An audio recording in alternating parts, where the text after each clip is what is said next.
Yeah, it's kind of interesting. I've had to fine tune this brake controller again. This guy here is just a Jesus Christ. Guy's no brake lights. I mean, this guy's no brake lights. So I mean, it's really bad. So he cut in front of me, and then he's stopping. I can't even tell if he's stopping.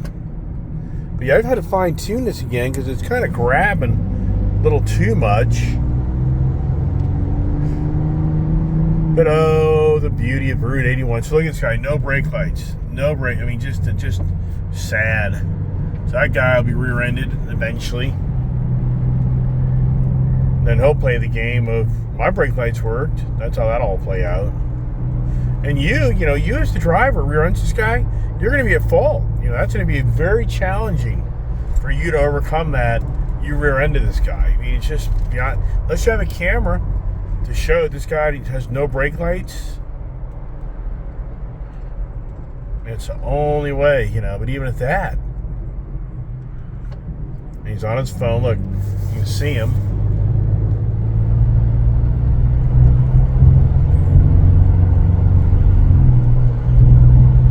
Oh, the beauty of driving the roads, right? The attitudes prevail. Yeah, but anyway, so I've had to readjust this thing. It's kind of weird. And how kind of the fine really kind of had it tuned in, but now it seems like it's just a little too touchy. So, but the good news is this thing really does connect right back up. And, I mean, it really does do a good job of, where's that there? Okay, something up there. I'm going to have like 2 bars. Got the Adaptive Cruise, but it's pretty cool. See which truck starts braking, you'll see how this thing lights up. Right now it's not braking, it's just pacing itself going up the hill. Oh my goodness, why do all people leave this? Look how many people are getting off this exit up here. I mean, like, so what's like going on? I mean, what do they know? So I guess these people know. I mean, a lot of times that's people cutting across a back way because there's something more dramatic up the way here. But Waze usually kind of tells you that. So I don't know. Yes, he's just totally stopped way up here. So I can already see that. Yeah, it's going to be the touch and go. That was what I kind of figured is coming back. I really wanted to come back yesterday.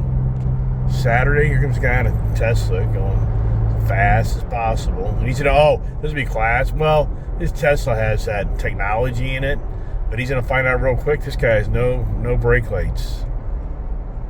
And this guy here is just, yeah, I was really wanting to come, but, I wanted to get my kid, have an opportunity to get baptized, and with our schedule coming down here, typically we got to head back Sundays. But with the holiday, my attitude was we're leaving, Saturday. And I was going to do that, but then my daughter brought up again about being baptized, and she was really, sincere and wanted to do that. So I just kind of, I said, well, we're going to do whatever we got to do to make it work. Even though I knew that it turned into the Sunday drive back. You can see for her, she's behind me, and she really is pacing herself, but for a young driver, not only is it challenging, but it's frustrating, and you just try to, if you can, put your kid in an environment that's not the best. I've had some friends saw the video last night of us coming back in, and you feel like, man, why'd you put your daughter in that situation? And I'm like, well, I wasn't intentional. I was planning on heading back. I already had a plan. I started heading to that dealership at 12:30. We got over there at 2 o'clock. We had Bojangles, this is class, and just pulled off the side of the road, and they're just changing seat positions or something. I don't know what's going on there, but anyways, I had to go to the Bojangles, get lunch, go over to the Harley dealer, hang out 30-45 minutes, and we'd leave. We'd head back at 3 o'clock. And I knew if we left at 3 o'clock, we'd be back in at 4:30 before it got dark. And then we met Tall Traveler, and I'm surprised you didn't name his channel Walking Tall. I would have. Walking Tall. I think that would have been a great name for that channel. But anyways, so we got so caught up in the moment of that. So that changed the time and everything. So that was never planned. And so, it got way too late. Yeah, so anyways, so some of my friends were saying, geez, man, you really put your kid in a bad situation. I'm like, well, what do you do? I mean, sincerely, what do you do? Yeah, I know. I mean, okay, park the bike and drive all the way back to dealership and pick up the one bike. Yeah, like I had time for that today, right? Yeah, so, anyways, yeah, but it's all about learning too. I mean, the thing about life is until you can have road time, whether it's a car, truck, motorcycle, whatever it is, you have to have road time to get that experience and confidence. And the only way it happens is you have to get out on the road and ride, and I mean, there's so many variables that can play out when you're riding motorcycles and everything else. So the only way she's going to get any better is by being exposed to things. We all know we become better from our mistakes, hopefully. Yeah, it's just this. Here you go. So it would be interesting to how far up, is this really, sadly, is this really going to be the majority of the 81 drive back in? Which just turns into a very long day. But yeah, it's all locked down. Oh boy. So I get to talk to you here and say, hey, what's going on, man? Right, get to talk to you and da-da-da, and wonder how many people watched the church day. And I know some people, one thing you hear about YouTubers, and I know, I mean, I'm no different than anybody else, is how the theme of the channel starts to change. Yeah, I know that. I mean, I know some people watch my channel and are like, yeah, I really like your car stuff. But I just like to talk and share things and share life's experiences. So for me, I like to share, here's the thing. I can disappear for a while and then just come back when I got a car story or a motorcycle purchase or a truck purchase or a how-to video. I can do that, or I can just continue to post videos where I just feel like anybody's following my channel, they can maybe learn something, or they can share their experience with somebody else. I mean, to me, it's all about just sharing, and if it has any decent content and entertainment, then I think that a lot will be like, yeah, I just enjoy watching the conversations and see what's going on, versus, I don't want to see your daughter get baptized. Well, the good news is you don't have to watch that video. I mean, I don't want to hear your family conversations. Well, the good news, you don't have to watch that video. I mean, but there's certain people that do like my channel for that type of content, just to break it up. I mean, for me, when I got this YouTube channel going, I'm sincere. My thoughts were, oh my gosh, what guy isn't out there driving around with a camera in their hand talking about their car? And I just thought, what? It's such a competitive market, and there's so many people out there that do all these in-depth reviews of their motorcycles and cars and trucks and RVs and, whatever it is. And I just thought, so what do I have to bring? What do I have? And the only thing that people was telling me is that you just constantly are buying cars, that I think people would get the entertainment out of you just always at the car dealership buying another damn car and selling a car. Which, as you can see on my channel, that's what I do. So they're like, I'd make a YouTube channel out of that. You just get to buy all these different cars, and yeah, okay, great. But at the same time, yeah, okay, what else are you talking about, right? And then you get into this sponsor type of thing where you're kind of then being critiqued of what you can and can't say. And so for me, I said all the time, I have no paid sponsors. I have no payment from YouTube. I have nobody behind the scenes directing me what I can say and can't say. So my position is, I don't care. I don't care. You don't like my content?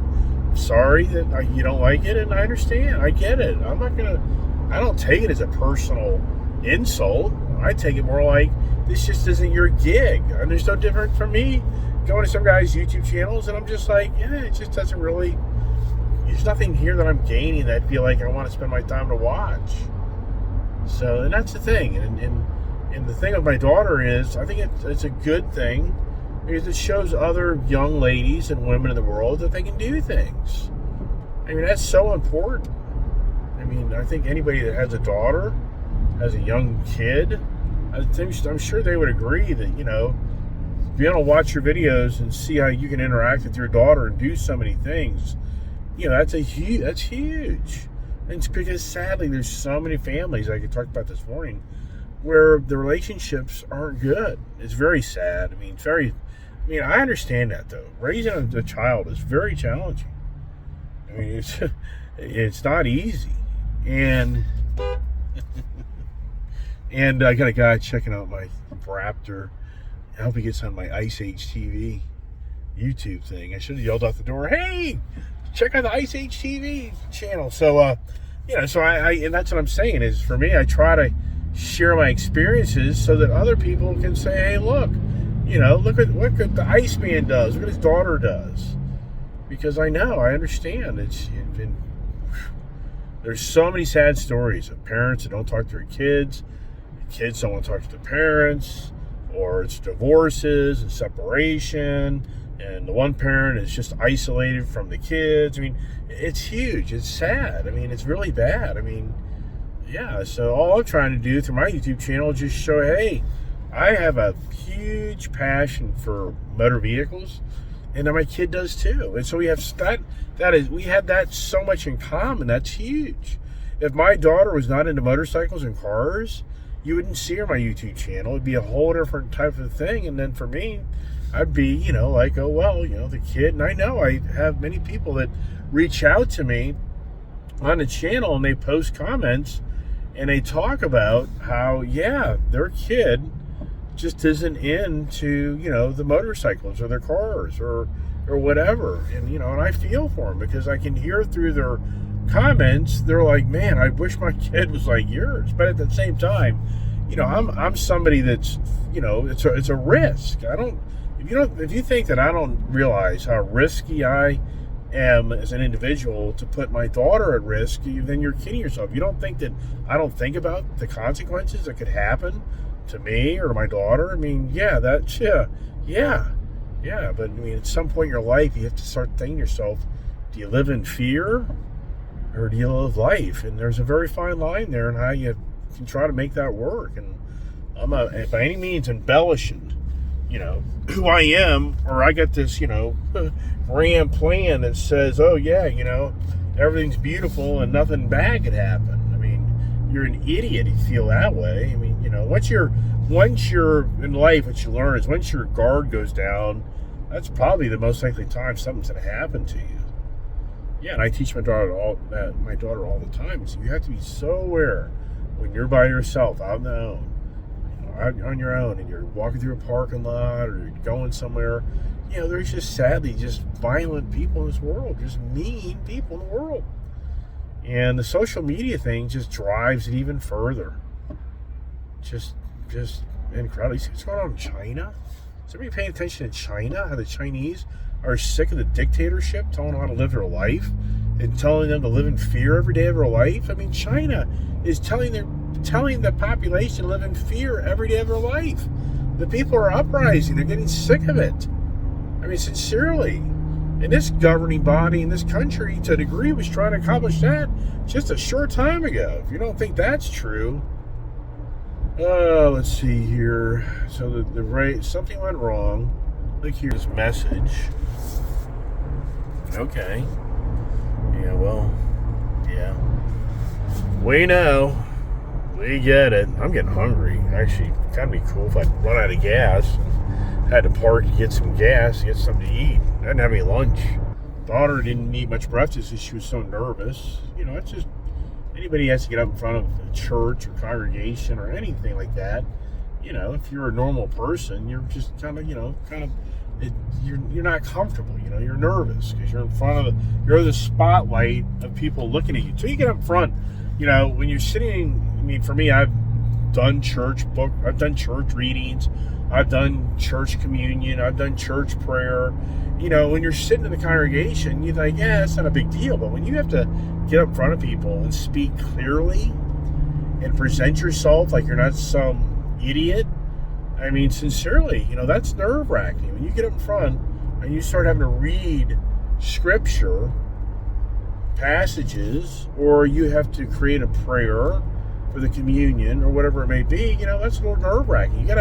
It takes a little bit of, conditioning and training and a confidence. And believe it or not, I was doing communion when I was in 8th grade in middle school. And then I've done a lot of readings, scripture readings in front of people, and I've done prayer. But it's intimidating, is what I'm trying to tell you. It's not that easy. And that's all I'm saying is for my daughter, yeah, I get all that. Yeah, it's just traffic. And the Waze keeps on trying to figure out how to get me around this, but we're moving, so I really can't see getting off side roads and do much. It isn't like it's dead stopped. See, this is what the tow haul mode. The only reason I don't really like the tow haul mode, it gets radical in the shifting, downshifting. Look at this. I mean, there's just not really any reason for this thing to be getting that radical, but I'm definitely breaking her in, right? Family day, baptism day, yeah, good day, sunny day. I wonder if people actually watch the service, just kind of hear the message. It was a good service, good message, and it was just a really nice day. So for me, yeah, I mean, believe it or not, you have no idea how I'm blessed. I get all that. I mean, I'm not lying. If you think I take things for granted, and that's why I really didn't want to do a YouTube channel, because I know that people don't know my channel. They kind of watch a few videos. Their position of them looking at me is I'm just this guy bragging about everything I have. It's all about me, and I'm embellishing, and and I'm just rubbing it in other people's face. And I really sincerely, if I heard those comments a lot, then I would stop making a YouTube channel. I mean, I'm sincere. If I heard a lot of people, commenting all the time, oh, it's all about you, and you just are a rich ass guy that just enriches yourself and doesn't care. But if I start getting all that stuff all the damn time, like, I'm out. There's no money in this business. I mean, it's a YouTube. It's a business. I mean, YouTube's making a bloody fortune off my videos. It's incredible how many videos I click on, and just tons of ads. Yes, I mean, the whole point is that isn't what I want to be seen as on my YouTube channel. That's not what it's about. It's about me just sharing my fun, and hopefully others can relate with it, and hopefully they feel like they can experience the crazy Iceman, right? All right, this will be a forever video if I talk and talk as I sit in the traffic and yickety-yak and work and that la-da-da-da, right? So let me just cut it off here, and we'll talk more later. How about that idea? Yep, we're off the main road. Waze is taking us on the side roads. It's that bad. It's all locked down. Look at that. Wow. It's a major accident up on the way, which I pretty much knew this would all play out. I just live on the damn roads, and I just know. And the thing is, I think this is probably one of the busiest traveling weekends we've seen since the pandemic. Yeah. So, I'd be willing to bet this is one of the busiest weekends since, I would say, 2019. Thank goodness for Waze, right? It aggravates a lot of people, though, because you drive through people's neighborhoods, which aggravates people, and you're cutting through to get around the big congestion. I'm sure people heard that story. Yeah, so next thing that happens, which, yeah, I do, guess what happens? So everybody takes the side road, and that turns into a traffic jam. But I can tell you right now, if you're looking at this Waze, yeah, that 81 is just totally bad. But borderline, we could be in the same ball game now on the side road. What do you do? Look at how the day is getting ready to be dark, and hard to believe just 24 hours ago, daughter and I were up there in Knoxville, Tennessee, riding bikes down Route 81. And it was cold. It's crazy. Look at this, 72 degrees. I mean, this is just beyond believable. That this time of year, it only means one thing: the blizzard's right around the corner. The big blizzard's coming. There's just no way. It's too good to be true. I mean, it's just like at work. Anybody relate with work? It's really quiet.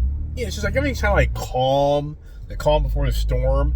Then all of a sudden, bam! Everything goes to hell. Yeah. I'm sure if you're a working individual, you can say, "Oh man, I've witnessed this so many times." Yeah, when it gets quiet, it gets kind of eerie. You're kind of like, "Oh no, something's gonna happen." That's been my experience. Yeah, we got a light up.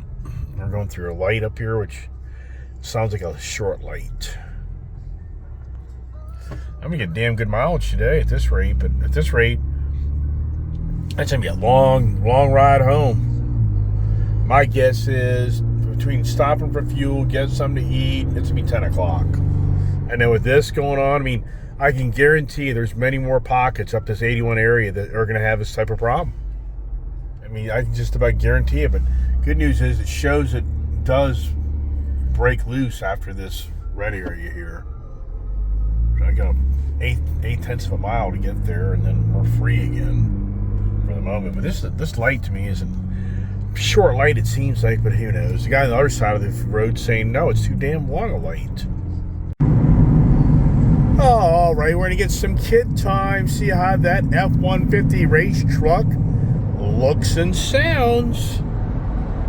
Make sure there's nobody up here in the median, like the police, if you know what I mean. So don't get too crazy on me. But I'm slowing down a lot, so you got plenty of, yeah. Actually, somebody's doing a U-turn down there, but they're going the other way. That's nice. Look at that there. Look at that race truck.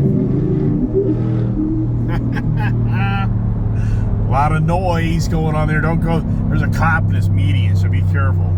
You're all right. You're not going above the speed limit. I saw him do a U-turn. His headlight, there's tail lights. Let's see if he's still. Nope. He went the other way, so you're all right. Come on up.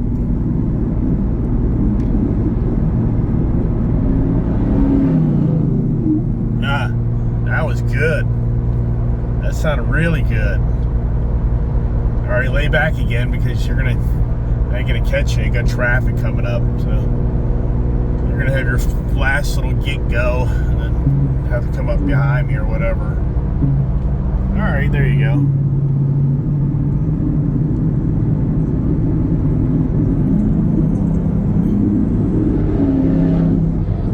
Yeah, that thing sounds really good. All right, just get in front of me right now so this car goes by us. Then you can drive back by again, give it a little fun time there. You liking it? Yeah, I love it. Is that thing just so much fun or what? Yeah, I love it.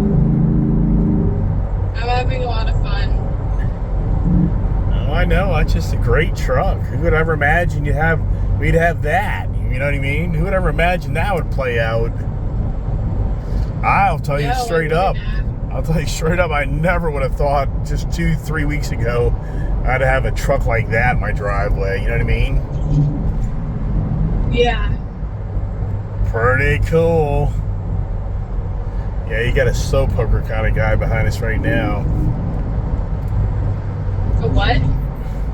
We got a guy with no lights. Can you see him? Yeah. Yeah, he's taking forever.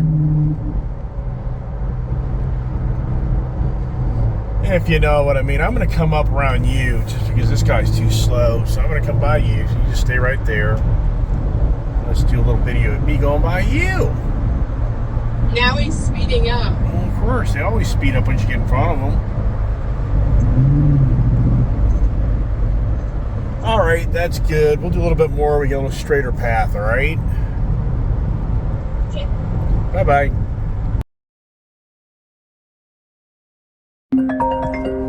Oh, even the kids gonna say, Dad. Yeah, baby. Why is there so much traffic? It's called Thanksgiving weekend where everybody and their brother wanted to go see somebody. That's what I was saying. Remember I said we should leave Saturday? Remember that conversation? It'll be all right. Obviously. It's gonna be pockets. I mean, sadly, it's just pockets of people crashing. And so, yeah, but I'm at 70 miles, so here for long, we have to be getting gas, get something to eat. Getting hungry? No, I've been eating the whole time. Wow, okay. All right, well, probably have to use the bathroom. Yeah, I have to pee. There you go. So, anyways, yeah, and we should have got off back there. I'm surprised Waze didn't catch it. There's a side road right here next to us that we probably could have taken, but I don't know. Does he get it back on the road, though? Yeah, it looks like it would probably. I don't know. Looks like, nope, not there. Yeah, I don't know. So that would have been a long, yeah. And that's all backed up, too. Oh, well, yeah, no, I know. Well, that's what I knew. This was all going to play out, so you just have to realize that you got a lot accomplished. So, we had a lot of fun. We got riding time yesterday, and you got baptized today, so, you know, just part of the sacrifices to get this or that. I know. You know what I mean? So I'm with you. Trust me. Could you imagine being on a motorcycle right now, clutching in, clutching out, clutching in, clutching out?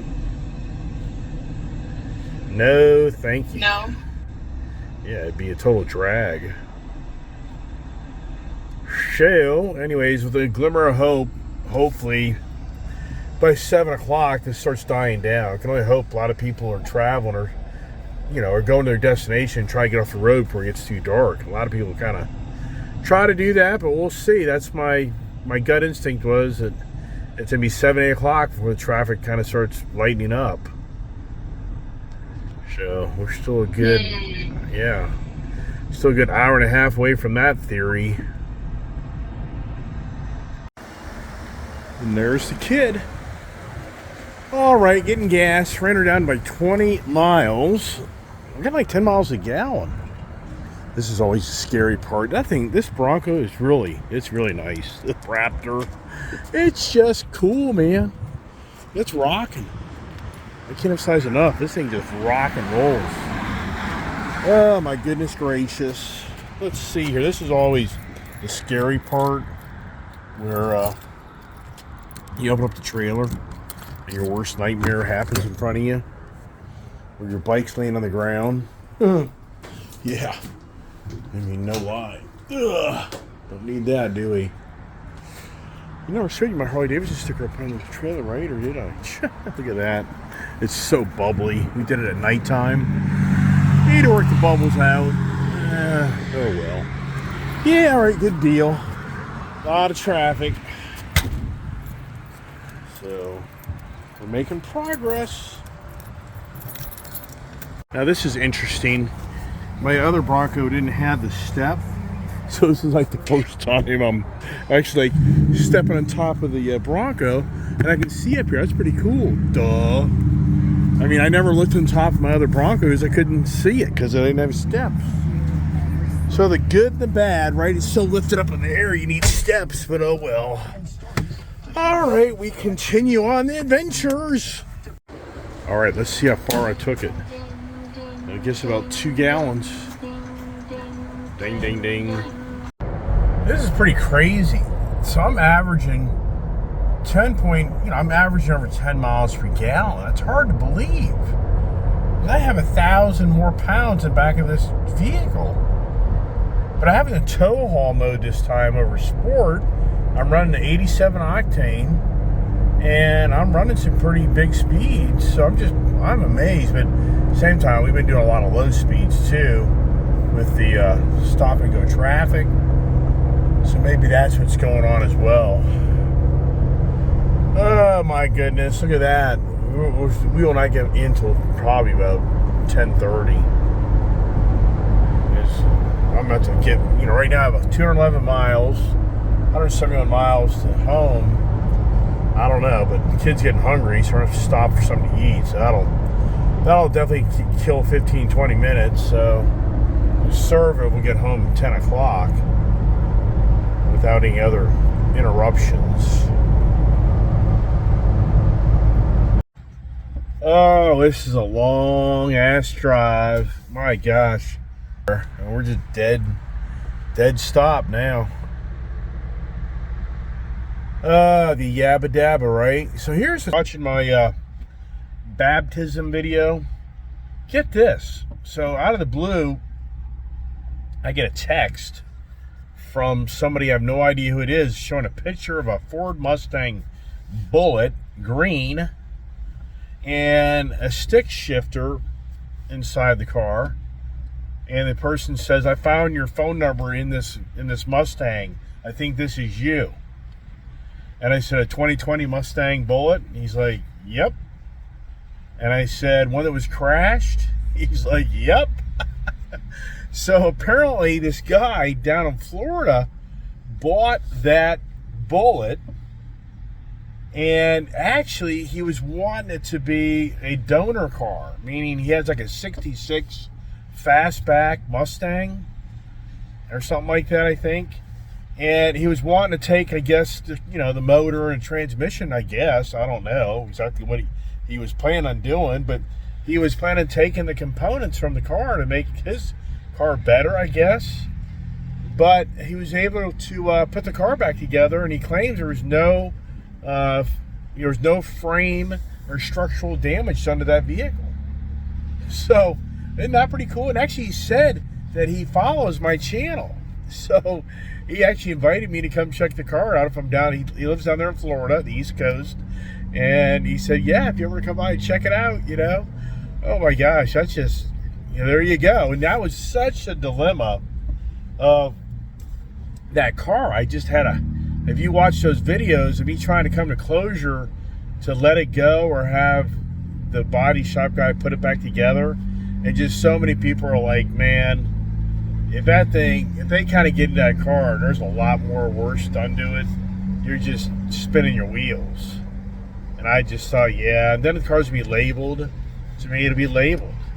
And I just can't see that car ever having great value because it's going to be shown as a major front end crash. So here we are. Crazy. I mean, we're still 141 miles away from home, and I mean, this is just, I've been dealing with this. It's just stop and go. Brutal. Yeah, the holiday traffic. Wow. Dreadful. Everybody's back. I mean, the reality is everybody's back on the roads again. So the hiding in the house is over. Oh my goodness. So anyways, just figured I'd kill some time talking as I'm sitting here, and traffic. Yeah, this thing here, cruise control, and this thing here, it turns off. It doesn't have the stop and go. That'd be really cool. Like if I was in I think my Raptor truck has that now, I think. I got so many vehicles. Yeah.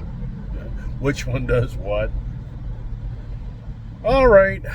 Follow me along. Right? Follow me along.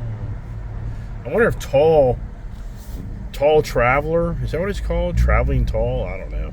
Whenever he posted a video, I gotta check that out. I'll do that right now. I'm just kind of doing nothing. Oh boy, now we're hitting the fog. Isn't this nice, huh? I tell you, it's just so warm up here. It's crazy how warm it is up in this Virginia area. Look at this here. Yeah, this is pretty radical, isn't it? Yeah. Oh, what a drive, what a day, what a night. Yeah, it's just time to get home and call it a day. Look at this transmission with the tow haul thing. It's borderline just kind of like aggravating because it kicks down too much. But look at this here, man. This is like me living in California as a kid. It's a killer fog. Yeah, the daughter, she kept on going. I had to pull off and get gas, and she's probably home now. She didn't even realize I pulled off. She just thought I was way up the road. Just to show you, driving at nighttime, how that plays out. Here, I'm thinking that, she's, look at this. Come on. I don't like the tow haul for this reason, because the vehicle just shifts down to these high revs for no reason. But anyways, yeah, I thought the kid was behind me the whole time, and she wasn't. The last stretch of the road, she was like way back there, I guess. I don't know. Who knows? Anyways, hope everybody's enjoyed my another driving journey in the Braptor and trailer. And this thing just rock and rolls. It's a little freaky this morning when I was getting all that wind against this thing, but now, no way, this thing just rocks. And odds are I'll probably be taking this thing to Florida. That's the next big trip. What do I take? And take the Harleys and take the Braptor, take the race truck. Yeah, that'd be fun. That's probably what we're gonna do. But let me focus on the fog. This is pretty crazy. This is heavy fog here in this area that I live, and who would imagine that? But once again, it's been so cold up here. You know, now the ground's all thawing out, so this is what you get, I guess. All right, everybody, thanks for watching Ice Age TV, and stay tuned for more conversations and adventures. Oh, what's the odds of this? So I caught up with the kid. So I called my daughter, and I said, you really got to be careful. This is where the deer just stand out in the middle of the road, and you run them over, and oh my gosh, that truck there would be such a bummer. Well, what's the odds of this? I literally just caught up to my daughter.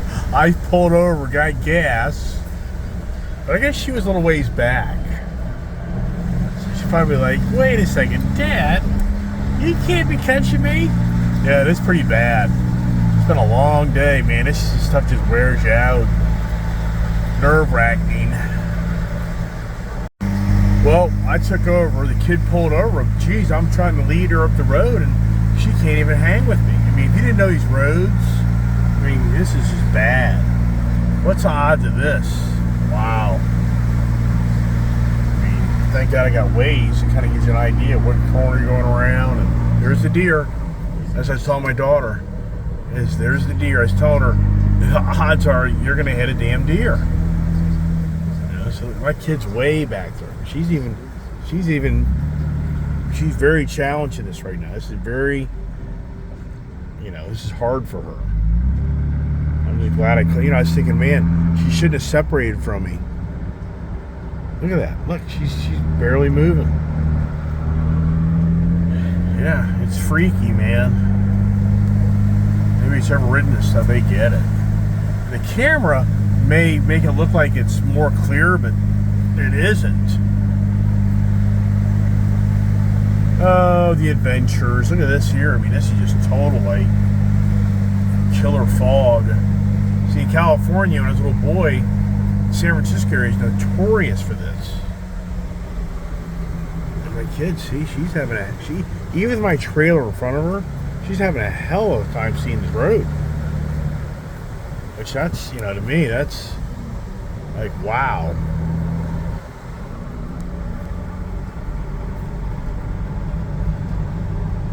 The adventures, wow. What a weekend. Wow, Skur. Wow, I mean, the kids really, for my daughter, this has been very challenging. Talk about being blessed and God on your side with me catching up with her.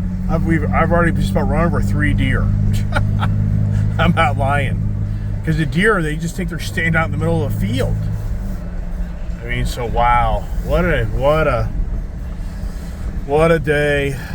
The adventures. I mean, last night it was the motorcycle adventure. Tonight it's the fog adventure, and the kids really, this is really a challenge for her. She's never driven in fog before at nighttime. So this is very, very, to her, it's just, it's not the most comfortable feeling. All right, back to the home. We're home, so I'll stop talking.